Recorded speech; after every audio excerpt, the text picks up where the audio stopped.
Yemen की धरती पर एक ऐसी कौम बसती थी जिसे कौम सबा कहा जाता था। कहा जाता है कि अगर धरती पर कहीं जन्नत जैसी हरियाली और सुंदरता थी तो वह इसी कौम के पास थी।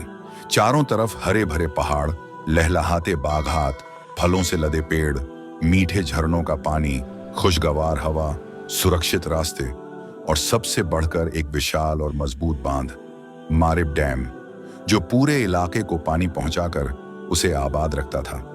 अल्लाह ने उन पर अपनी नेमतें ऐसे बरसाई थीं जैसे रहमत की नदियां बह रही हों। उनकी बस्तियों में अमन था, खुशहाली थी, सुकून था। कुरान में अल्लाह ने उनसे फरमाया था, तुम्हारे रब ने तुम्हें पाक साफ जमीन दी और एक बख्शने वाला रब दिया, और सच में उनकी जिंदगी नेमतों से भरी हुई थी। लेकिन इंसान आराम में आकर अक्सर अपने रब को भूल जाता है। समय गुजरा और कौम सबा शुक्र के बजाय नाशुक्रेपन में पड़ गई। उनके नबी ने उन्हें समझाया, अल्लाह का शुक्र अदा करो वरना अजाब आएगा। मगर उन्होंने घमंड से कहा, हमारी जमीन मजबूत है, हमारे बागात कभी खत्म नहीं होंगे, हमें कुछ नहीं हो सकता। उनका तकब्बुर बढ़ता गया।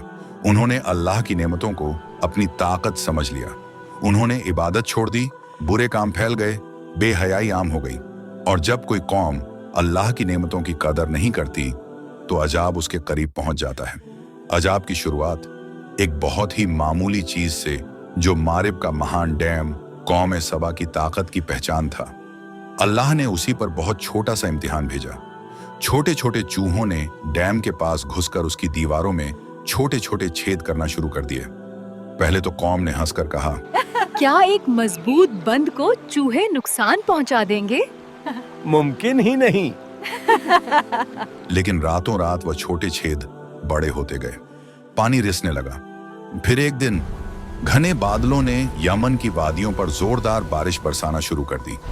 पहाड़ों से पानी के बड़े बड़े रेले नीचे उतरकर सीधे मारिब डैम की दीवार से टकराने लगे, और वे छोटे छेद जिन पर कौम ने हंसी उड़ाई थी अब मौत का दरवाजा बन चुके थे।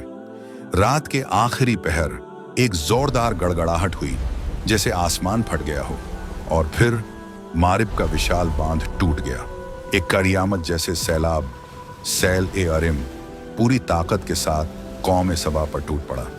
सीलाब ने सब कुछ बहा दिया। उनके घर, उनकी फसलें, उनके बागात, उनकी बस्तियां, सब कुछ पानी में समा गया।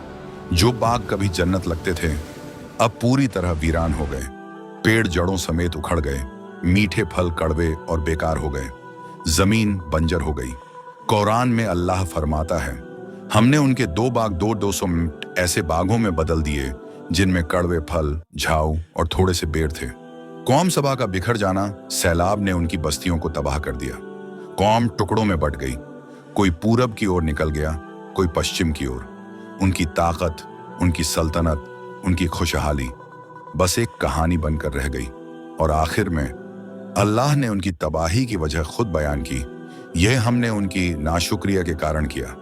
सबक छोटे चूहों के बनाए छोटे छेद एक बड़ी सल्तनत के खत्म होने का कारण बन गए। ये दुनिया के लिए सबक है, अपनी ताकत, अपनी जमीन, अपनी नेमतों पर कभी घमंड मत करो। असल मालिक अल्लाह है। वह चाहे तो छोटे से चूहे के जरिए भी महान कौमों को मिटा सकता है।